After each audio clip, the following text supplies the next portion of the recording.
Hello मेरे प्यारे दोस्तों, यह कहानी रंजिशे इश्क भाग 29 है। उम्मीद करती हूँ कि आपको मेरी कहानी पसंद आ रही होगी। चलिए हम इस कहानी में आगे बढ़ते हैं। जैसे ही मोबाइल की रिंगटोन गूंजी, नैना किसी बिजली के झटके की तरह उछल पड़ी। उसका दिल जोर जोर से धड़कने लगा। वो घबराते हुए बुदबुदाई, ओह गॉड, मैं मोबाइल साइलेंट पर रखना कैसे भूल गई। उसने तुरंत झपटा मारकर अपना छिपाया हुआ मोबाइल बाहर निकाला। स्क्रीन पर अदिति का नाम चमक रहा था। नैना ने गहरी सांस ली और जल्दी से फोन कान से लगाया। फोन उठाते ही दूसरी तरफ से अदिति की घबराई हुई आवाज सुनाई दी। वह पूछी, नैना तू ठीक तो है ना? मैं तुझे कम से कम 100 बार कॉल कर चुकी हूँ। तू कहाँ थी अब तक? मैंने न्यूज़ देखी यार, ये सब क्या है? नैना ने अपनी सिसकियों को रोकते हुए खुद को संभाला और धीमी आवाज में बोली, मैं ठीक हूँ अदिति, बिल्कुल ठीक हूँ। बस मिस्टर रनावत को गोली लगी है। अभी तक उन्हें होश नहीं आया है, पर मुझे यकीन है कि सुबह तक होश आ जाएगा। तुम चिंता मत करो। अदिति ने एक राहत की सांस ली और बोली, मुझे तेरी चिंता थी, काश मैं तुझसे मिल पाती। नैना ने पूछा, ये सब छोड़, पहले तू बता, तू अभी कहाँ है? तू महाशिवरात्रि को उज्जैन क्यों नहीं दिखी? अदिति ने कहा, मैं माँ को लेकर उनके गांव आई हूँ, लेकिन जैसे ही मुझे न्यूज़ मिली मैं तुझसे बात करने के लिए बेचैन हो उठी थी। खैर मैं आज ही भोपाल लौटने की कोशिश करती हूँ। नैना ने कहा, अरे नहीं, तू बेफिक्र रह, यहाँ सब ठीक है, मैं संभाल लूँगी। चल मैं ज़्यादा देर बात नहीं कर सकती, मुझे तुरंत हॉस्पिटल निकलना है। मैं फ़ोन रखती हूँ, बाद में बात करती हूँ। जैसे ही नैना ने फ़ोन काटा, अदिति ने अपना मोबाइल हाथ में ही थामे रखी। वो अजीब ख्यालों में थी। वह खुद से बुदबुदाई, नैना को सच में उस रनावत की इतनी फिक्र हो रही है? अदिति ने खुद से बुदबुदाते हुए कहा। फिर उसने खुद को झिड़कते हुए सोची, नहीं, मैं कुछ ज़्यादा ही सोच रही हूँ। शायद ये सिर्फ इंसानियत है। आखिर उसे गोली लगी है तो किसी को भी फिक्र होगी। अदिति ने गहरी सांस ली और मन ही मन सोची, काश मैं इस वक्त भोपाल में होती। तभी उसकी नज़र अपने मोबाइल स्क्रीन पर गई। उसे अचानक अगस्त याद आ गया और उसकी बातें कि वो फ़ोन करेगा, ढेर सारी बातें करेगा, पर वक्त बीतता जा रहा था। फ़ोन की स्क्रीन खामोश थी। अदिति के चेहरे पर एक फीकी मुस्कान आ गई और बोली, सच कहते हैं, जो बातों के धनी होते हैं वो अक्सर जज्बातों में खोखले निकलते हैं। अच्छा हुआ मैंने पहले ही माँ को मना कर दिया था कि वो इस बारे में ज़्यादा ना सोचे। किसी पर जल्दी भरोसा ना करें, लोग अक्सर सिर्फ बातें बनाते हैं। अदिति ने फ़ोन को हाथ में घुमाया। पहली बार उसे सच में बुरा लग रहा था। अगस्त ने एक बार भी उसे कॉल नहीं किया था। उसने धीरे से खुद से कहा, शायद वो इतना सीरियस नहीं था जितना मैंने सोचा था। कमरे में खामोशी फैल गई, लेकिन उसके दिल में कहीं ना कहीं अभी भी एक उम्मीद थी कि शायद अगले ही पल फ़ोन बज उठे। अब उसे क्या ही पता था कि इस वक्त अगस्त के लिए मृत्युंजय से बढ़कर कुछ भी नहीं है। वही नैना जल्दी जल्दी सीढ़ियाँ उतर कर नीचे आई। हॉल में मौजूद सबकी निगाहें अनायास उसकी तरफ उठ गई, लेकिन इस बार उसने किसी की तरफ नहीं देखा। वही नैना जो इस घर के किसी भी रस्म या हिस्से में शामिल होना पसंद नहीं करती थी, आज सीधे उस दिशा में जा रही थी जहाँ महाकाल की भव्य प्रतिमा विराजित थी। पूरे हॉल में सन्नाटा छा गया। मंदिर के सामने पहुंचकर वह कुछ पल चुप खड़ी रही, फिर धीरे से अपने हाथ जोड़ लिए। उसकी आंखें नम थी। हॉल में बैठे सभी लोग उसे ही देख रहे थे, क्योंकि अब पहली बार था जब नैना इस मंदिर में आई थी। गौरी जी और मेघा के चेहरे पर हल्की स्माइल थी। वहीं सुलक्षणा जी अभी भी उसे शक की निगाहों से देख रही थी। नैना ने अपनी आंखें बंद की और मन ही मन प्रार्थना करने लगी, हे महाकाल। उसकी आंखों से आंसू बह निकले। प्लीज़ मिस्टर रनावत को होश आ जाए। उन्हें कुछ नहीं होना चाहिए, क्योंकि उनका बदला अभी पूरा नहीं हुआ है, और जब तक उनका बदला पूरा नहीं होगा तब तक उन्हें जीना है। उसकी सांस भारी हो गई, आंखें नम हो गई। वह आपके बहुत बड़े भक्त थे महाकाल। हर बार जब वह बदले की आग में जलते हैं, वह असल में आपके लिए ही जलते हैं। प्लीज़ अपने इस भक्त का हाथ मत छोड़िए। उसने आंखें खोलकर महाकाल की प्रतिमा को देखा। आज मैं आपसे सिर्फ मिस्टर रनावत की ज़िंदगी मांग रही हूँ। वह कुछ पल चुप रही, फिर मन ही मन बोली, मैं जानती हूँ कि हमारी शादी सिर्फ 1 साल की कॉन्ट्रैक्ट मैरिज है। उसके होठ हल्के काँप गए। और जैसे ही उनका बदला पूरा होगा वह मुझे इस रिश्ते से आज़ाद कर देंगे। नैना ने एक गहरी सांस ली। उसकी रुलाई गले में अटक रही थी। उसने आंखें बंद कर ली। लेकिन मुझे आशीर्वाद दीजिए महाकाल, मैं इस 1 साल की शादी को पूरी ईमानदारी से निभा सकूं। उसके गालों पर आंसू लुढ़क गए और शायद इस 1 साल में मैं उनके अंदर छिपे हुए छोटू को फिर से जगा सकूं। उसने हल्की मुस्कान के साथ कहा, भले ही उसके बाद वह मुझे छोड़ दे, लेकिन मैं उनसे बंधी ही रहूंगी। नैना ने सिर झुकाकर आखिरी प्रार्थना की, अपनी इस बेटी को आशीर्वाद दीजिएगा कि जो डोर बचपन में टूट गई थी अब मैं उसे फिर से टूटने ना दूं। मंदिर में दीपक की लौ धीरे धीरे जल रही थी। फिर उसने आरती शुरू कर दी। घंटी की आवाज़ गूंजने लगी। धीरे धीरे घर के सब सदस्य आ गए। सभी की नज़रें नैना पर टिक गई थी। नैना ने भक्ति भाव से आरती संपन्न की। मंत्रों की गूंज अभी भी हवा में थी। जब वो थाल लेकर सबकी ओर बढ़ी, सबसे पहले उसने सुलक्षणा जी के चरण छुए। सुलक्षणा जी, जो अब तक नैना से खिंची खिंची और चिढ़ी हुई थी, जाने अनजाने में अपना हाथ उसके सिर पर रख बैठी। नैना के होठों पर एक सुकून भरी मुस्कान तैर गई। इसके बाद उसने गौरी जी और मेघा के पैर छुए। सभी ने उसे दिल से आशीर्वाद दिया। जब नैना गौरी जी के पास आरती लेकर पहुंची तो उसने देखा कि गौरी जी की पलकें भींगी हुई थी। नैना ने झुककर बड़ी कोमलता से उनके गालों पर आए आंसुओं को पोंछा और बोली, आंटी, आप ऐसे उदास क्यों हो रही हैं? मिस्टर रनावत को पक्का होश आ जाएगा, उन्हें कुछ नहीं होगा। जिसके सिर पर स्वयं महाकाल का हाथ हो, काल भी उसका कुछ नहीं बिगाड़ सकता। मैं हॉस्पिटल जा रही हूँ, मुझे आशीर्वाद दीजिए। गौरी जी ने मुस्कुराकर नैना के गाल को सहलाया और उन्हें गले से बोली, मेरा आशीर्वाद हमेशा तुम्हारे और मृत्युंजय के साथ है बेटा। तुम जाओ और इस बार उसका हाथ ऐसे थामना कि फिर कभी छोड़ना ना पड़े। नैना ने मुस्कुराकर सहमति में सिर हिलाया। उसने आरती का थाल सलीके से रखा और महाकाल के चरणों में अर्पित एक बेलपत्र और फूल उठाकर अपनी साड़ी के आंचल में पूरी श्रद्धा से बांध लिया। उसे महसूस हो रहा था कि अब वो अकेली नहीं बल्कि एक दिव्य शक्ति के साथ अस्पताल लौट रही है। अस्पताल के केबिन में सन्नाटा था, जिसे सिर्फ मशीनों की बीप तो रही थी। अगस्त वहां बैठा था। उसकी आंखों में थकान की लालिमा साफ दिख रही थी। 48 घंटे होने के हो चुके थे। उसने अपनी पलकों को झपकने तक की इजाज़त नहीं दी थी। तभी केबिन का दरवाज़ा धीरे से खुला और सामने नैना को देख अगस्त अपनी जगह से उठ खड़ा हुआ और पूछा, भाभी, आप इस वक्त? अगस्त की आवाज़ में हैरानी थी। आपको यहाँ आने की क्या ज़रूरत थी? मैं था यहाँ, सब संभाल लेता। आपको अभी? नैना ने उसे बीच में ही रोकते हुए शांत लहजे में कहा, मेरी चिंता मत करो अगस्त, मैं ठीक हूँ। मुझे जितना खुद को संभालना था संभाल लिया।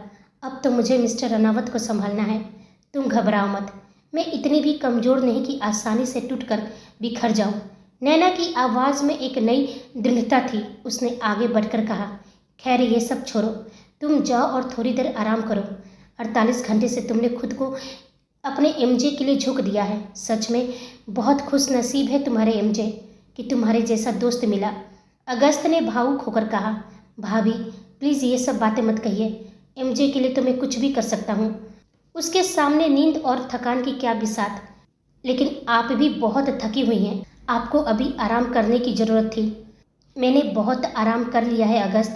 नैना ने उसे टोकते हुए मुस्कुराकर कहा, अब तुम जाओ, क्योंकि जब तुम्हारे एमजे होश में आएंगे तो तुम्हें ही उन्हें संभालना होगा।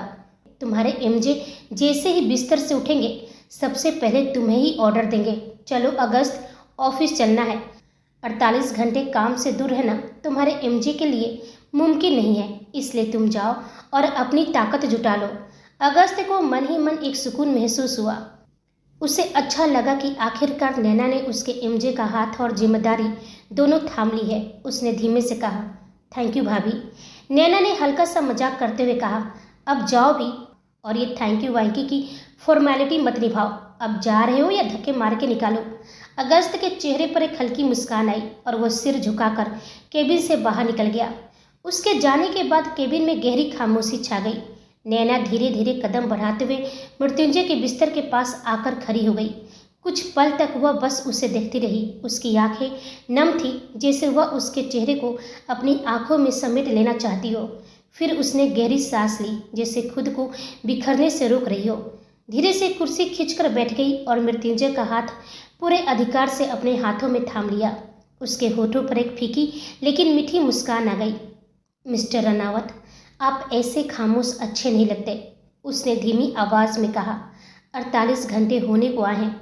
जब तक मैं आपकी वो कड़वी, करेले और नीम चढ़ी बातें नहीं सुन लेती, मुझे सब कुछ अधूरा अधूरा सा लग रहा है। उसने उसके हाथ को हल्के से सहलाया। देखिए, आप ऐसे चुपचाप नहीं सो सकते। उठिए और मुझसे लड़िए। मुझे अपनी कॉन्ट्रैक्ट की शर्तें याद दिलाइए। मेरे दिल को चुभने वाली बातें कहिए। मुझे नफरत और गुस्से से देखिए। मैं वादा करती हूँ कि इस बार ये नैना आपकी किसी बात का बुरा नहीं मानेगी। उसकी आंखें हल्की भर आई। लेकिन प्लीज़ ऐसे खामोश मत रहिए। आपकी यह खामोशी मेरे दिल को रुला रही है। नैना की आवाज़ थोड़ी भरा गई। सबका बुरा हाल है। दादी तो रो रो कर निढाल हो गई है। वह कुछ पलों तक बस खामोशी से उसके शांत चेहरे को निहारती रही। अचानक उसकी आंखों के सामने उन बीते लम्हों की तस्वीरें किसी फिल्म की तरह चलने लगी।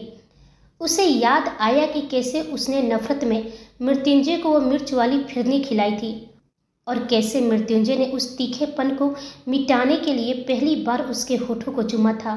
वह स्पर्श, वह नज़दीकियाँ, नैना को आज भी अपने जिस्म में वही सिहरन महसूस हुई।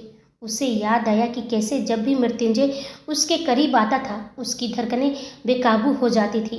गुस्से और नफरत के उस शोर में भी मृत्युंजय का एहसास कब उसके दिल के किसी कोने में घर कर गया था, उसे पता ही नहीं चला। इन यादों के आते ही नैना ने अपनी आंखें मूंद ली। उसका चेहरा पल भर के लिए शर्म से गुलाबी हो उठा। उसने एक गहरी सांस ली, खुद को संभाला और फिर आंखें खोलकर मृत्युंजय के बेजान हाथ को थाम लिया। उसने धीमी और भरी हुई आवाज़ में कहा, देखिए ना, कितना अजीब बात है। आपकी सच्चाई जानने के बाद तो मेरी जुबान भी बदल गई है। कहाँ मैं आपको तुम कहती थी और अब आप कहने लगी हूँ। आखिर मुझे पता चल गया कि आप मुझसे बड़े हैं, और सिर्फ बड़े ही नहीं, आप तो मेरे प्रोटेक्टर हैं। और प्रोटेक्टर को इतनी इज्जत तो देनी ही पड़ती है ना, वरना आप नाराज़ हो जाएंगे। उसकी आंखों से एक आंसू टपक कर मृत्युंजय के हाथ पर गिरा। उसने तुरंत अपने आंचल की गांठ खोली और महाकाल का वो फूल और बेलपत्र निकाला। उसने बड़ी श्रद्धा से उसे मृत्युंजय के माथे को छुआ और फिर उसके तकिए के नीचे रख दिया और बोली, मैं नहीं जानती कि इन सब चीज़ों में कितनी शक्ति है।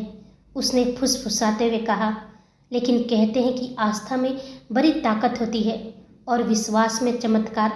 इसी विश्वास के साथ मैं ये आपके पास छोड़ रही हूँ। प्लीज़ सुबह तक होश में आ जाइए, वरना मैं सच में आपका कॉन्ट्रैक्ट तोड़कर कहीं दूर चली जाऊंगी। फिर ढूंढते रह जाइएगा मुझे, मैं दोबारा नहीं मिलने वाली। अस्पताल के उस ठंडे केबिन में रात का सन्नाटा और गहरा हो गया था। मृत्युंजय के पास बैठी नैना को कब नींद ने अपनी आगोश में ले लिया, उससे पता ही नहीं चला। पिछले कई घंटों की थकान, मानसिक तनाव और उस अनकहे दर्द ने उसे पूरी तरह तोड़ दिया था। लेकिन नींद में भी उसका हाथ मृत्युंजय के हाथ को किसी आखिरी सहारे की तरह कसकर पकड़ी हुई थी। तभी कमरे की शांति में एक अजीब सी हलचल शुरू हुई। मृत्युंजय की बंद आंखों के पीछे की पुतलियां तेजी से हिलने लगी। बेहोशी की उस अंधेरी दुनिया में उसे 20 साल पुराना वही भयानक मंजर साफ दिखने लगा। अपनी बहन का वो दिल दहला देने वाली चीखें, खून से लथपथ उसका मासूम शरीर और उन दरिंदों के साथ अर्जुन की वो शैतानी आवाज़ें। मृत्युंजय का माथा पसीने से भीग गया। बंद आंखों के कोने से आंसू निकलकर कनपट्टी तक बहने लगे। दर्द और छटपटाहट में उसने अनजाने में ही नैना के हाथ पर अपनी पकड़ इतनी सख्त कर ली जैसे वो डूबते हुए किसी तिनके को थाम रहा हो। नैना अपनी गहरी नींद में थी, इसलिए उसे इस खिंचाव का एहसास नहीं हुआ, लेकिन मृत्युंजय के भीतर का तूफान अब मशीनों पर दिखने लगा था। उसकी धड़कनें बेतहाशा तेज हो गई। कमरे में रखी मशीनों की बीप बीप की आवाज़ अचानक तेज और डरावनी होने लगी, जो इस बात का संकेत थी कि मृत्युंजय का शरीर और दिमाग उस पुराने जख्म के बोझ से दोबारा लड़ रहा है। मशीनों की तीखी और तेज बीप बीप की आवाज़ से नैना की नींद किसी झटके की तरह खुल गई। जैसे ही उसकी नज़र मृत्युंजय पर पड़ी, उसका कलेजा कांप उठा। उसका शरीर किसी अनकहे गुस्से और दर्द से थरथरा रहा था। उसने नैना की हथेली को इतनी बेरहमी से जकड़ रखा था जैसे वह उसकी हड्डियों को तोड़ देगा, पर नैना को अपने दर्द का कोई एहसास नहीं था। वह चीखी, मिस्टर रनावत, आप ठीक तो है ना? मेरी आवाज़ सुन रहे हैं? नैना ने उसके पसीने से भींगे माथे पर हाथ रखते हुए पुकारा, मिस्टर रनावत, प्लीज़ होश में आइए, आप ठीक तो है ना? पर मृत्युंजय तो जैसे 20 साल पुराने उस अतीत के अंधेरे में अपनी दीदी की आवाज़ें और चीखों के बीच फंसा हुआ था। उसकी पकड़ ढीली नहीं हो रही थी। नैना ने बहुत मशक्क़त के बाद अपना हाथ उसकी मुट्ठी से आज़ाद कराया और पागलों की तरह बाहर की ओर दौड़ी। डॉक्टर अगस्त, जल्दी आइए। कुछ ही पलों में डॉक्टर अगस्त और विक्रम जी केबिन के अंदर दाखिल हुए। कमरे में अफरा तफरी का माहौल था। डॉक्टर ने तुरंत मृत्युंजय को एक शांत करने वाला इंजेक्शन दिया।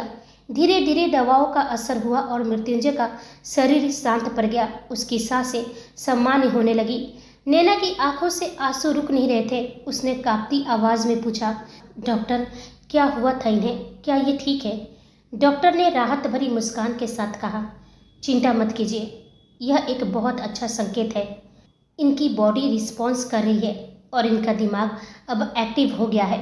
जिस तरह की हलचल अभी हुई है उससे हमें पूरी उम्मीद है कि सुबह तक इन्हें होश आ जाएगा।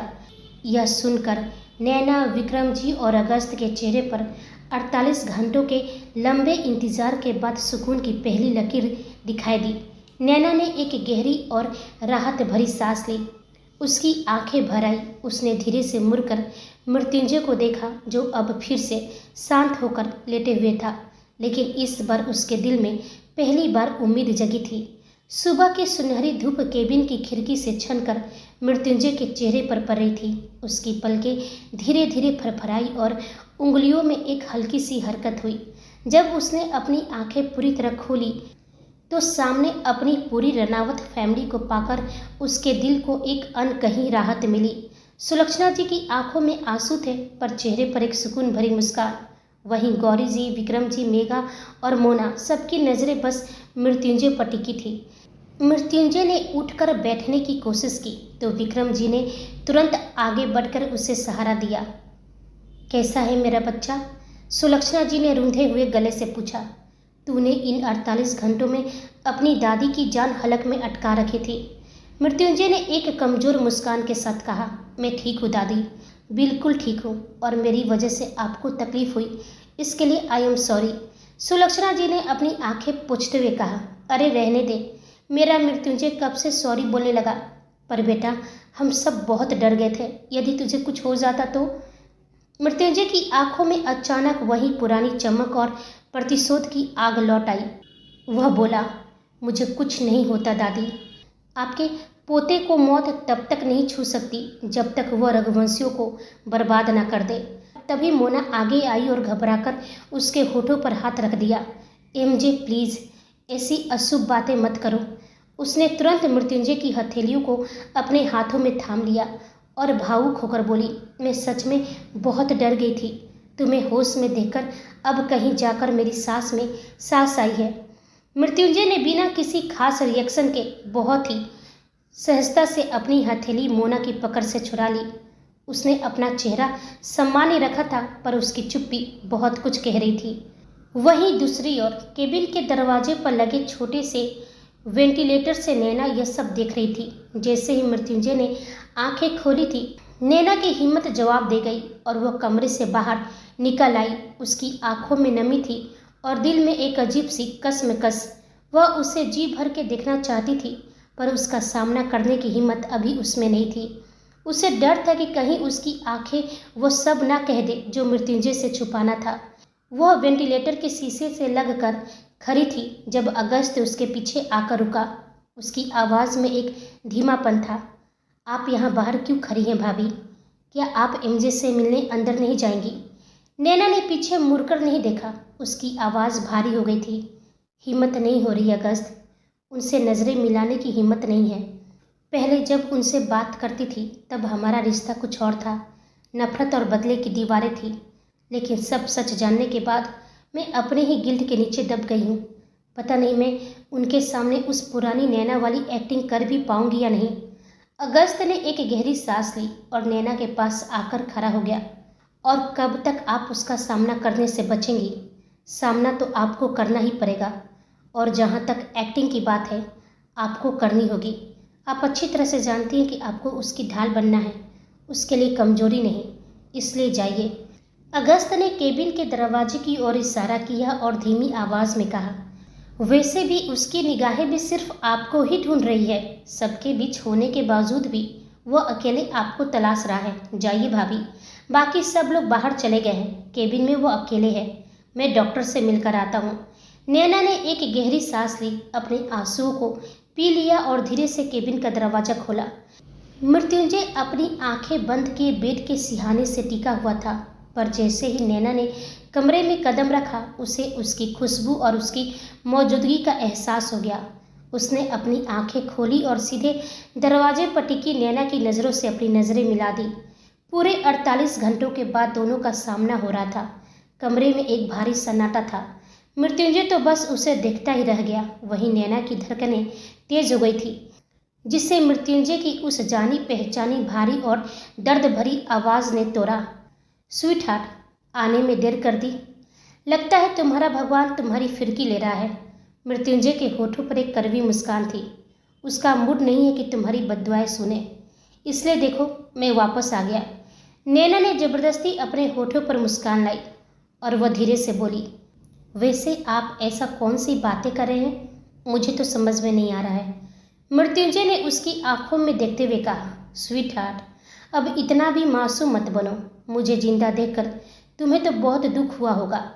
तुमने तो मेरी मौत चाही थी ताकि तुम उस कॉन्ट्रैक्ट से आज़ाद हो सको, लेकिन ऊपर वाले का शायद अभी तुम्हारी सुनने का मूड नहीं है। मृत्युंजय की इन बातों ने नैना के दिल को छलनी कर दिया। उसके अंदर एक चीख उठी, मैं तो आपकी जान मांग कर आई हूँ। पर उसने उस दर्द को अपनी मुट्ठियों में जकड़ लिया। उसकी हथेलियाँ साड़ी के पल्लू को कसकर भींच रही थी। खुद को सामान्य दिखाते हुए वह बेड के पास आई और तेवर दिखाते हुए बोली, मरे आपके दुश्मन मिस्टर अनावत, आप इतनी जल्दी कैसे मर सकते हैं? अगर आप चले गए तो मैं फिर आपको हारते हुए कैसे देखूंगी? अभी तो आपको नैना की नफरत और इसका गुस्सा झेलना है। इतनी आसानी से पीछा नहीं छोड़ने वाली हूँ मैं। जैसे ही नैना ने ये बातें कही, मृत्युंजय ने बिजली की तेजी से उसकी कलाई पकड़ी और अपनी तरफ खींच लिया। नैना संभल नहीं पाई और सीधे उसकी गोद में जा गिरी। दोनों के बीच की दूरियां पल भर में सिमट गई थी। एक दूसरे की गर्म सांसें चेहरों पर महसूस हो रही थी। नैना का दिल इतनी जोर से धड़क रहा था कि उसे डर था कहीं मृत्युंजय उसे सुन न ले। मृत्युंजय ने उसकी आंखों में गहराई से झांकते हुए कहा, क्या बात है स्वीट हार्ट, आज नैना रघुवंशी की आंखों में मुझे कुछ और ही दिखाई दे रहा है। इतना सज धज कर किसके लिए आई हो? क्या मेरी मौत का जश्न मनाना चाहती थी? नैना का रोम रोम कांप उठा। उसका मन कर रहा था कि अभी एक जोरदार तमाचा मृत्युंजय के गाल पर जड़ दे और चिल्लाकर कहे कि ऐसी अशुभ बातें दोबारा मत करना। उसका जबड़ा गुस्से और दर्द से भिज गया था, पर उसने खुद पर काबू पाया। अपनी भावनाओं को नफरत के मुखौटे के पीछे छुपाते हुए उसने अपनी नजरें नहीं हटाई। उसने एक टेढ़ी मुस्कान के साथ जवाब दिया, मौत का जश्न मनाना होता मिस्टर अनावत तो इतना सजने संवरने की क्या जरूरत थी? फिर तो मैं सफ़ेद लिबास पहन कर आती, और वैसे भी आपके हारने का जश्न ज़्यादा शानदार होगा, आपकी मौत का नहीं। अभी फ़िलहाल मुझे आपकी यह बेतुकी बातें सुनने का बिल्कुल भी मूड नहीं है, बल्कि कॉन्ट्रैक्ट के हिसाब से मुझे ना चाहते हुए भी आपकी केयर करनी होगी। आखिर आप मेरे ज़बरदस्ती के पति हैं। इस वक्त नैना के चेहरे पर दुनिया भर की मासूमियत झलक रही थी। एक पल के लिए तो मृत्युंजय भी बस उसे देखता ही रह गया, लेकिन अगले ही पल उसके होठों पर एक कड़वी मुस्कान आई। उसने नैना की कलाई पर अपनी पकड़ और मजबूत कर ली। तुम्हें सुनहरा मौका मिला था स्वीटहार्ट, मुझसे और मेरे कॉन्ट्रैक्ट से आज़ाद होने का, लेकिन लगता है तुम्हारा दिमाग सच में पैदल है। तुम खुद ही आज़ाद नहीं होना चाहती। उसने अपनी आंखें नैना की आंखों में गरा दी और बर्फीले स्वर में कहा, पर फिक्र मत करो, मुझे मौत और तुम्हारी आज़ादी दोनों तभी आएगी जब मैं रघुवंशियों को मिट्टी में मिला दूंगा। उससे पहले ना मैं मरूंगा ना तुम्हें जाने दूंगा। नैना खामोश थी, वो कुछ नहीं बोली, बस उसकी गहरी और नम नजरें मृत्युंजय की आंखों में उतरने की कोशिश करी थी। उन आंखों में गुस्सा था, इंतकाम था, पर नैना को अब उसके पीछे छिपा दर्द साफ दिख रहा था। मृत्युंजय ने दांत पिसते हुए कहा, पहली बात, मैं सिर्फ घायल हुआ हूँ, मरा नहीं हूँ, जो तुम केयर करने के बहाने मेरे इतने करीब आने की कोशिश कर रही हो। और दूसरी बात, तुम्हारे इस चेहरे से मुझे नफरत है, क्योंकि जब भी मैं तुम्हें देखता हूँ तो मुझे। कहते कहते मृत्युंजय अचानक चुप हो गया। उसने अपनी नजरें फेर ली, जैसे वो आगे कुछ कहना नहीं चाहता था, पर नैना ने उसके उस अधूरे वाक्य को अपने मन में पूरा कर लिया। क्योंकि आपको मेरे चेहरे में मेरी माँ दिखती है, उनकी वो झूठी गवाही याद आती है जिसने आपकी जिंदगी तबाह कर दी। नैना ने मन ही मन खुद से कहा, मुझे पता है आप मुझसे क्यों नफरत करते हैं मिस्टर रनावत। आपको मुझ में वो धोखा दिखता है, लेकिन अब मुझे आपकी यह नफरत, ये कड़वी बातें सब मंजूर है। आपकी हर चोट का मरहम मैं बनूंगी, चाहे आप मुझे कितना भी खुद से दूर क्यों न धकेले, चाहे मुझसे कितनी भी नजरें फेर ले। नैना ने मृत्युंजय की आंखों में आंखें डालकर वो सवाल कर ही दिया जो उसके दिल को बेचैन करा था। वह बोली, नजरें फेर लेने से सच नहीं बदल जाता। जिससे नफरत करते हैं ना मिस्टर रनावत, उसकी जान नहीं बचाते। मृत्युंजय एक पल के लिए ठिठक गया। उसकी गहरी नजरें नैना के चेहरे पर टिक गई, जैसे वह उसके भीतर चल रहे तूफान को पढ़ना चाहता हो। अचानक उसने नैना की कमर पर हाथ रखा और उससे झटके से अपने और करीब खींच लिया। उनके बीच अब इतनी भी जगह नहीं बची थी कि हवा गुजर सके। मृत्युंजय ने अपनी बर्फीली आवाज में कहा, तुम्हें मरने नहीं दे सकता हूँ स्वीटहार्ट, क्योंकि अगर तुम्हें कुछ हो गया तो आपके बदले का क्या होगा, यही कहना चाहते हैं ना आप। नैना ने उसकी बात बीच में ही काट दी। मृत्युंजय का चेहरा पत्थर की तरह सख्त हो गया, पर उसकी आंखों में एक पल के लिए हलचल हुई। नैना की आंखों में नमी उतर आई थी, पर वह रुकी नहीं। जानती हूँ, यह सिर्फ एक बिजनेस वार है। रघुवंशी आपको बर्बाद करना चाहते हैं और आप उन्हें। मैं तो बस इस खेल का एक मोहरा हूँ जिसे आपने अपनी शतरंज बचाने के लिए सुरक्षित रखा है। मृत्युंजय के होठों पर एक जहरीली मुस्कान आई और बोला, क्या बात है स्वीटहार्ट, मुझे बड़ा समझने लगी हो। कहीं ऐसा तो नहीं कि मैंने तुम्हारी जान बचाई तो तुम्हें मुझसे मोहब्बत हो गई है। यह सुनते ही नैना का दिल जोर से धड़का और उसका गला सूखने लगा। मृत्युंजय ने उसे खुद से झटकते हुए कहा, तो यह गलती करने से पहले 100 बार सोच लेना स्वीटहार्ट, क्योंकि मृत्युंजय रनावत की डिक्शनरी में प्यार मोहब्बत जैसा कोई शब्द नहीं है। खुद को संभाल लेना नैना रघुवंशी, अपने हाथों अपनी बर्बादी मत लिखो, वरना बहुत तकलीफ होगी। और वैसे भी तुम जैसी लड़की को तो हर दूसरे दिन किसी से प्यार हो जाता है, जैसे कि तुम्हारा पहला प्यार कुणाल। कुणाल का नाम सुनते ही नैना का सब्र टूट गया। वह अपने दर्द को अपने अंदर दबाए बैठी थी, पर अब बर्दाश्त बाहर था।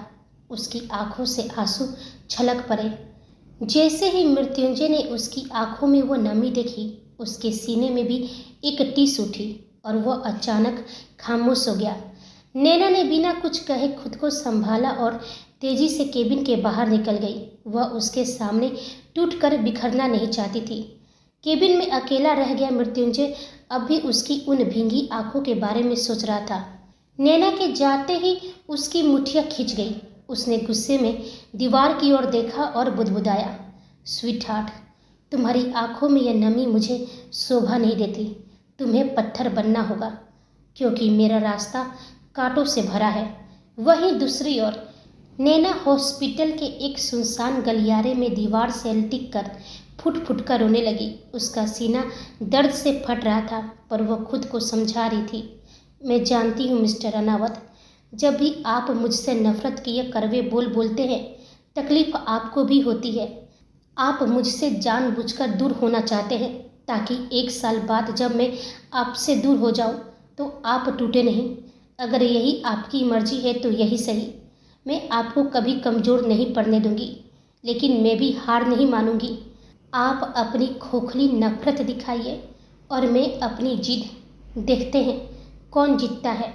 नैना ने गहरी सांस ली और अपने आंसू पोंछकर खुद को पत्थर जैसा सख्त बना लिया। वहीं जैसे ही अगस्त केबिन में आया, मृत्युंजय जो अब तक खुद को काबू किए बैठा था, तुरंत बोला, अगस्त, डिस्चार्ज के पेपर्स रेडी करो, हमें अभी घर जाना है और उसके बाद सीधा ऑफिस। अगस्त ने कहा, लेकिन तुम्हारी हालत अभी ठीक नहीं है एमजे। ऑफिस की फिक्र मत करो, मैं सब संभाल लूँगा। और वैसे भी एमजे, पृथ्वी रघुवंशी ने तुम्हारी झूठी मौत की खबर फैला दी है। शेयर बाजार में हमारे नाम की धज्जियाँ उड़ रही है। मृत्युंजय कुछ देर चुप रहा। उसने अपनी आंखें बंद की, एक गहरी दर्द भरी सांस ली, जैसे वो अपने जिस्म का दर्द और अपने दिमाग की आग दोनों को एक साथ पी रहा हो। फिर उसने आंखें खोली। उसके होठों पर एक कड़वी मुस्कान थी। वो धीमे लेकिन खतरनाक स्वर में कहा, तो पृथ्वी रघुवंशी को लगा कि एक गोली से मेरा साम्राज्य हिल जाएगा। उसने एक पल रुककर अगस्त की आंखों में देखा। गिरने दो शेयर, जो चीज़ मैंने खरी की है वो मैं ही जानता हूँ कि कैसे उठाऊंगा। उसकी मुट्ठी धीरे से भींच गई, लेकिन अगस्त, पृथ्वी रघुवंशी पीठ पीछे वार करता है क्योंकि वो सामने आने की हिम्मत नहीं रखता। वो जानता है कि जिस सच से वो बचता आया है, वो सच अब उसके दरवाजे पर दस्तक देने लगा है। उसने गहरी सांस ली और इस बार सांस में दर्द था, पर आवाज़ में फौलाद। अब वक्त आ गया है कि वो खेल खत्म किया जाए जो 20 साल से चल रहा है। ऐसा धमाका होगा कि पृथ्वी रघुवंशी के पास छुपने की जगह भी नहीं बचेगी। अगस्त ने गहरी सांस ली और कहा, वो सब तो ठीक है मुझे, पर बार बार तुम भाभी को तकलीफ मत दो। उनकी कोई गलती नहीं है। उन्हें सिर्फ इसलिए सज़ा मत दो कि वह एक रघुवंशी की बेटी है। मृत्युंजय का चेहरा अचानक सख्त हो गया। मैं अपना फैसला बता चुका हूँ तुम्हें, फिर क्यों बार बार मुझसे उम्मीद कर रहे हो। अब तुम जाओ, रेस्ट करो और फिर सीधा ऑफिस में मिलते हैं। अगस्त के चेहरे पर अचानक परेशानी की लकीरें उभर आई। मृत्युंजय ने अपनी पैनी नज़रों से उसे देखा और पूछा, क्या बात है, तू इतना परेशान क्यों है। अगस्त ने हिचकिचाते हुए कहा, कुणाल ने मुझे तेरे साथ देख लिया है। मुझे अभी तक मेरा उससे सामना नहीं हुआ है, पर मुझे समझ नहीं आ रहा कि मैं उसका सामना कैसे करूँगा। उसकी आंखों में मेरे लिए सिर्फ नफरत और गुस्सा होगा। मैं उसके सवालों का क्या जवाब दूंगा। सुनते ही मृत्युंजय खामोश हो गया। कुछ देर बाद रनावत मेंशन में आज एक अलग ही हलचल थी। मृत्युंजय के वापस लौटने और वो बड़ा टेंडर मिलने की खुशी में एक शानदार जश्न की तैयारी चल रही थी। मृत्युंजय अपने कमरे में बिस्तर पर टिका लैपटॉप पर काम कर रहा था। सुलक्षणा जी की कसमों ने उसके पैरों में बेरिया डाल दी थी, वरना वो अब तक ऑफिस में होता। तभी नैना कमरे में आई। मृत्युंजय ने लैपटॉप की स्क्रीन से नजरें हटाकर उसे देखा, इस उम्मीद में कि वह शायद कुछ कहेगी। पर नैना, उसने तो आज जैसे ठान लिया था कि वह उसे देखेगी तक नहीं। उसने कमरे के छोटे मोटे कामों में खुद को इतना बिजी कर लिया कि जैसे मृत्युंजय वहाँ हो ही ना। हॉस्पिटल से घर आने के बाद से नैना ने एक शब्द भी नहीं बोला था। मृत्युंजय का ध्यान अब लैपटॉप से हटकर नैना पर टिक गया। वह मन ही मन झुंझुला रहा था। मुझे हॉस्पिटल से आए 3 घंटे हो गए, इसने एक बार बात नहीं की। क्या अब ये मुझे अपना एटीट्यूड दिखाएगी। शायद हॉस्पिटल में मैं ही कुछ ज़्यादा कड़वा बोल गया था। क्या इसे बुरा लग गया है। मृत्युंजय ने उसका ध्यान खींचने के लिए जोर से खांसा, पर नैना ने मुड़कर देखना तो दूर, अपनी पलक तक नहीं झपकाई। मृत्युंजय को अब गुस्सा आने लगा था। उसने जानबूझकर बेड के पास रखा पानी का गिलास नीचे गिरा दिया। छन की आवाज़ के साथ कांच के टुकड़े फर्श पर बिखर गए। मृत्युंजय को लगा अब तो नैना चिल्लाएगी या कम से कम पूछेगी कि क्या हुआ, पर नैना तो नैना ठहरी। उसने एक गहरी सांस ली, पास पड़ा कपड़ा उठाया, चुपचाप कांच साफ करने लगी। अब तो मृत्युंजय का पारा 7वें आसमान पर था। वह मन ही मन बुदबुदाया, ठीक है, अगर तुम्हें लगता है कि तुम्हारी खामोशी से मैं मर जाऊंगा तो ये तुम्हारी गलत फहमी है स्वीटहार्ट। मत करो बात। मैं भी तो यही चाहता था कि तुम मेरे करीब ना आओ, मेरी केयर ना करो। हॉस्पिटल में मैंने खुद ही तो कहा था कि मुझे तुम्हारे चेहरे से नफरत होती है, पर अब उसका दिमाग कुछ और ही कह रहा था और दिल कुछ और। जो मृत्युंजय हमेशा नैना को अपने एटीट्यूड से डराता था, आज उसे नैना की ये चुप्पी बर्दाश्त नहीं हो रही थी। वह बार बार उससे देख रहा था, पर नैना का चेहरा किसी पत्थर की तरह शांत था। वह बिना कुछ कहे फर्श पर बिखरे कांच के टुकड़े बटोरने लगी। उसका ध्यान कहीं और था और अचानक कांच का एक नुकीला टुकड़ा उसकी उंगली में गहरा धंस गया। आह! नैना के मुंह से एक हल्की सी चीख निकल गई। मृत्युंजय, जो कब से उसे ही देख रहा था, बिजली की तेजी से बेड से उतरा। उसने झटके से नैना की कलाई पकड़ी, उंगली से खून की बूंदें टपक रही थी। बिना एक पल सोचे मृत्युंजय ने उसकी उंगली को अपने मुंह में ले लिया। कमरे में सन्नाटा छा गया। नैना की सांसें जैसे जम सी गई थी। जिस तरह से मृत्युंजय उसकी उंगली को चूसकर खून साफ कर रहा था, नैना को अपने पूरे जिस्म में बिजली की करंट जैसा एहसास हुआ। उसके गले में सूखापन आ गया और उसने बड़ी मुश्किल से अपना थूक गटक कर खुद को संभाला। तभी मृत्युंजय को अपने चेहरे पर नैना की नज़रों की तपिश महसूस हुई। उसने ऊपर देखा तो पाया कि नैना उसे एक अजीब सी खामोशी और नमी के साथ निहार रही है। अचानक उसे एहसास हुआ कि वह क्या कर बैठा है। उसने झट से उसकी उंगली अपने मुंह से निकाली और खुद को संभालते हुए कड़क आवाज में बोला, कहाँ रहता है तुम्हारा ध्यान? क्या जरूरत थी खुद कांच साफ करने की? जब मैं कांच तोड़ सकता हूँ तो साफ करवाना भी आता है। क्या तुम ये बात भूल गई हो या पूरी तरह मान चुकी हो कि तुम मेरी गुलाम हो? लगता है कॉन्ट्रैक्ट की शर्तें एक गुलाम की तरह तुम्हें याद हो गई है। और एक गुलाम का काम होता है नौकरों की तरह अपने मालिक के पीछे गंदगी साफ करना। इसलिए बिना मुझसे पूछे ही अपना काम करने लगी। मृत्युंजय को पूरा यकीन था कि गुलाम और कॉन्ट्रैक्ट का नाम सुनते ही नैना का पारा चढ़ जाएगा। वह पलटकर उस पर चीखेगी, बहस करेगी और अपनी पुरानी वाली करवाहट दिखाएगी। उसने मन ही मन सोचा, अब देखो, अब यह पक्का बोलेगी। नैना रघुवंशी अपना अपमान कभी बर्दाश्त नहीं कर सकती। लेकिन इस बार मृत्युंजय की उम्मीद के बिल्कुल विपरीत हुआ। नैना के चेहरे पर एक पल के लिए भी गुस्से की लकीरें नहीं उभरी। उसने अपनी पलकें तक नहीं झपकाई। उसकी आंखों में एक ऐसी गहरी स्थिरता थी जिससे मृत्युंजय के अहंकार को हिलाकर रख दिया। उसने एक शब्द नहीं कहा। उसने अपनी नज़रें ऐसे फेर ली जैसे मृत्युंजय वहाँ मौजूद ही ना हो।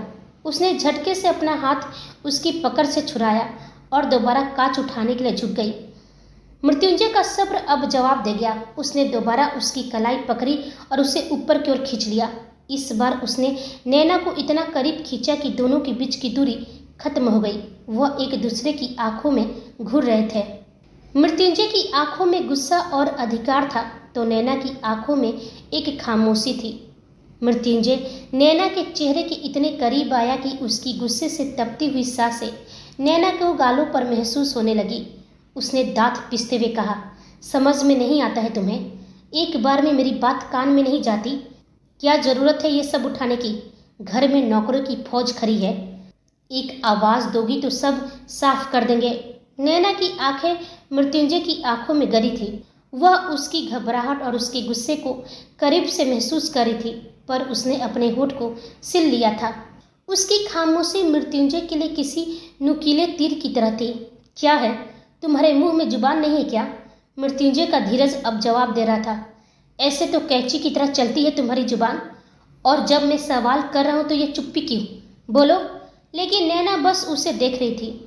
उसकी गुस्से से भरी गर्म सांसें अपने चेहरे पर महसूस कर रही थी। फिर भी उसने एक शब्द तक नहीं कहा। मृत्युंजय किसी तरह उसकी यह खामोशी तोड़ना चाहता था, लेकिन नैना तो जैसे ठान चुकी थी कि वह उससे बात ही नहीं करेगी।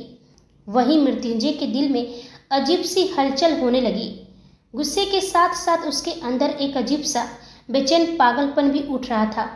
उसने तीखे स्वर में कहा, जब नहीं बोलना होता है तब भी बोलती रहती हो, और अभी मैं तुमसे सवाल कर रहा हूँ तो चुप की हो। लेकिन नैना फिर भी खामोश रही। उसकी आंखें बस मृत्युंजय को देख रही थी। अब तो सच में मृत्युंजय का सिर घूमने लगा था। एक तो अभी अभी उसके जख्म पूरी तरह भरे भी नहीं थे, हल्की सी हरकत में भी दर्द उठ रहा था, और ऊपर से नैना की यह खामोशी उसे और भी बेचैन और गुस्सैल बना रही थी। नैना ने धीरे से अपनी कलाई छुड़ाने की कोशिश की, लेकिन मृत्युंजय की पकड़ और भी कस गई। उसकी आंखों में अजीब सा जिद भरा गुस्सा था। नैना ने फिर एक बार खुद को उससे दूर करने की कोशिश की, लेकिन इस बार अचानक मृत्युंजय की पकड़ ढीली पड़ गई, जैसे उसकी सारी ताकत एक पल में खत्म हो गई हो। उसने खुद ही उसका हाथ छोड़ दिया और एक कदम पीछे हट गया, लेकिन उसके पीछे छुपी बेचैनी साफ दिख रही थी। वो नफरत भरी मुस्कान के साथ बोला, ओह, तो अब एक गुलाम मुझे अपना एटीट्यूड दिखा रहा है। तुम्हें सच में ये लगता है नैना रघुवंशी कि तुम्हारी इस 2 कौड़ी की खामोशी से मुझे कोई फर्क पड़ेगा? अगर ऐसा है तो अपनी गलतफहमी दूर कर लो। उसने घड़ी की तरफ देखा और हुक्म देते हुए कहा, जाओ अब एक गुलाम वाला काम करो, मेरे लिए कॉफ़ी बनाकर लाओ, लेकिन याद रखना कॉफ़ी बिल्कुल वैसी होनी चाहिए जैसी मुझे पसंद है। और एक बात कान खोलकर सुन लो, अगर कॉफ़ी में तुमने अपनी तरफ से कुछ भी मिलाने की या कोई चालाकी करने की हरकत की तो इस बार मैं तुम्हें ऐसी पनिशमेंट दूंगा कि तुम अपनी ज़िंदगी भर उसे भूल नहीं पाओगी। मृत्युंजय अपनी जगह पर खड़ा उससे घूरता रहा, यह उम्मीद करते हुए कि अब तो नैना कम से कम तंज कसेगी या गुस्से में पैर पटक कर जाएगी। लेकिन नैना ने बस एक नज़र उस टूटे हुए गिलास के टुकड़े पर डाली जिन्हें उसने समेट लिया था और बिना उसकी तरफ देखे, बिना कोई जवाब दिए शांति से कमरे से बाहर निकल गई। वह जैसे ही कमरे से बाहर आई, वह इस फ्लोर के दूसरे कोने तक आकर रुक गई। वह अचानक जोर जोर से हंसने लगी। उसकी हंसी रुक ही नहीं रही थी, वह अपना पेट पकड़कर हंस रही थी। कुछ देर बाद उसने खुद को संभालते हुए कहा, वाह नैना, क्या चालें चली है। वो खुद से ही फुसफुसाते हुए बोली, मेरे मिस्टर रनावत तो गुस्से से लाल पीले हो रहे हैं, कैसे बेचैन हो रहे थे मुझसे एक शब्द सुनने के लिए। पर नहीं मिस्टर रनावत, इतनी आसानी से तो मैं आपसे बात नहीं करने वाली। उसकी आंखों में एक शरारत भरी चमक आ गई, माना कि आपके अंदर नफरत है, गुस्सा है और वह इंतकाम है जो आपको रघुवंशियों से लेना है। लेकिन आप ये क्यों भूल जाते हैं कि अब मैं रघुवंशी नहीं, आपकी मिसेज मृत्युंजय रनावत हूँ। नैना ने एक गहरी सांस ली। उसके चेहरे पर अब एक विजेता वाली मुस्कान थी। अब मुझे समझ में आया, आपके अंदर सिर्फ नफरत नहीं, मेरे लिए बेचैनी भी है। भले ही आप ऊपर से पत्थर बने फिरते हो, पर अब मैं आपको चैलेंज करती हूँ मिस्टर रनावत। मुझे अपना तो नहीं मालूम, लेकिन कहीं ऐसा ना हो कि इस 1 साल के कॉन्ट्रैक्ट में आपको मुझसे सच में मोहब्बत हो जाए और आप खुद को मुझ पर हार बैठे। उसने अपनी उंगली पर लगे उस छोटे से कट को देखा जिसे मृत्युंजय ने अभी साफ किया था। अब मजा आएगा। अब मैं आपको इतना परेशान करूंगी, इतना सताऊंगी कि आपके अंदर के अपने छोटू को बाहर खींच लाऊंगी। वो जो अपनी नन्ही नैना को दुनिया से प्रोटेक्ट करता था, जो नैना की मुस्कान के लिए कुछ भी कर सकता था। नैना ने मुड़कर बंद कमरे की ओर देखा और दृढ़ता से बोली, मैं आपको हारने नहीं दूंगी मिस्टर रनावत, बल्कि अपने प्यार और ममता से आपको इस नफरत की आग से खींच लाऊंगी। हमारा रिश्ता टूटने के लिए नहीं बना है, चाहे 1 साल हो या 100 साल का। ये अब जुड़ चुका है और मैं इसे निभाऊंगी। लेकिन फिलहाल आपको थोड़ा परेशान करना बनता है, क्योंकि इसमें मुझे बहुत ही मज़ा आ रहा है। फिर अचानक उसे याद आया कि उसे कॉफ़ी बनानी है। वो जल्दी से नीचे की तरफ भागी। वहीं मृत्युंजय अपने कमरे में शेर की तरह चक्कर काट रहा था। उसका गुस्सा उसके चेहरे पर साफ झलक रहा था। हद है, वो खुद से ही बुदबुदाया, मुझे लगा था कि हॉस्पिटल में मैंने इसे इतना सुनाया है, ये मुझ पर टूट पड़ेगी, अपनी रघुवंशी वाला तेवर दिखाएगी, नफरत दिखाएगी, चीखेगी, चिल्लाएगी। लेकिन नहीं, वहाँ भी उसने कुछ ज़्यादा रिएक्ट नहीं किया और यहाँ तो ये महारानी बनकर खामोश हो गई। उसने चिढ़कर मेज पर हाथ मारा।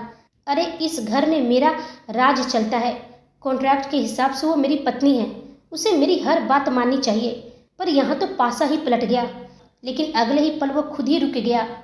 वैसे मुझे क्यों फ़र्क पड़ रहा है, अच्छा है मुझसे दूरी रहे, कम से कम सिर तो नहीं खाएगी। लेकिन उसके चेहरे पर साफ लिखा था कि उसे फ़र्क पड़ रहा है, बहुत फ़र्क पड़ रहा है। वो अचानक रुक गया और धीरे से बोला, पर यह खामोशी क्यों है, क्यों उसकी ये चुप्पी मुझे काट रही है। आज पहली बार मृत्युंजय को अपना ही आलीशान कमरा छोटा लगने लगा था। उसे घुटन महसूस हो रही थी। सच तो यह था कि उसे आदत हो गई थी नैना की तीखी बातों की, उसकी उस मिर्ची जैसी जुबान की। मुझे यहाँ से बाहर निकलना होगा। उसने अपनी जैकेट उठाई। वो खुद को और अपनी इन अजीब भावनाओं को और बर्दाश्त नहीं कर पा रहा था। वह तेजी से कमरे से बाहर निकला, अपनी कार की चाबी उठाई और मेंशन से बाहर निकल गया। कुछ देर बाद नैना मुस्कुराते हुए उसके लिए कॉफ़ी बनाकर कमरे में दाखिल हुई। उसने सोचा था कि वह फिर से मृत्युंजय को अपनी खामोशी से सताएगी, लेकिन जैसे उसने कमरे को खाली पाया, उसके चेहरे की मुस्कान गायब हो गई। मिस्टर रनावत, उसने चारों तरफ देखा। ये कहाँ चले गए? पागल है क्या? अभी इनके जख्म भरे भी नहीं हैं। डॉक्टर ने आराम करने को कहा है और ये जनाब गायब हो गए। ये भी ना बिल्कुल जिद्दी बच्चे हैं। नैना की आंखों में अब शरारत की जगह चिंता ने ले ली थी। वह बालकनी की तरफ दौड़ी, जहां से उसने मृत्युंजय की कार को तेज रफ्तार में गेट से बाहर निकलते हुए देखा। वहीं दूसरी ओर अगस्त अपनी कार लेकर सीधे अपने पेंट हाउस की ओर बढ़ गया था। पूरे रास्ते वो खामोश रहा। उसके दिमाग में सिर्फ एक ही बात घूम रही थी, कुणाल। कुछ ही देर बाद उसकी कार पेंट हाउस के बाहर आकर रुकी। कार रुकते ही अगस्त ने गहरी सांस ली, जिसे खुद को किसी बड़ी टकराव के लिए तैयार कर रहा हो। उसने धीरे से कार का दरवाजा खोला और बाहर निकल आया, फिर भारी कदमों से अंदर की ओर बढ़ा। इस वक्त उसकी बेचैनी किस हद तक है, यह सिर्फ वही जानता था। जैसे वो अंदर दाखिल हुआ, अचानक पूरे हॉल में तालियों की तेज आवाज गूंज उठी। अगस्त के कदम वहीं रुक गए। उसने धीरे से अपनी आंखें सिकोड़ ली और उसकी मुट्ठियां अपने आप भिज गई। सामने कुणाल था। वो धीरे धीरे ताली बजाते हुए उसकी ओर बढ़ रहा था। उसके होठों पर एक व्यंग भरी मुस्कान थी। वह उसके सामने आकर रुक गया। दोनों भाई अब आमने सामने खड़े थे। कुणाल की आंखों में गुस्सा था, नफरत थी और गहरी चोट भी। वहीं अगस्त की आंखों में खामोशी। क्या होगा कहानी में आगे? क्या जवाब देगा अगस्त कुणाल के सवाल का? और अब कैसे मृत्युंजय तोड़ेगा नैना की यह खामोशी? यह हम सब जानेंगे अगले भाग में। तब तक आप हमारे चैनल के साथ बने रहिए। लाइक, शेयर, कमेंट और सब्सक्राइब करना बिल्कुल ना भूलें। आप सभी को मेरी कहानी सुनने के लिए धन्यवाद। मिलते हैं अगले एपिसोड में।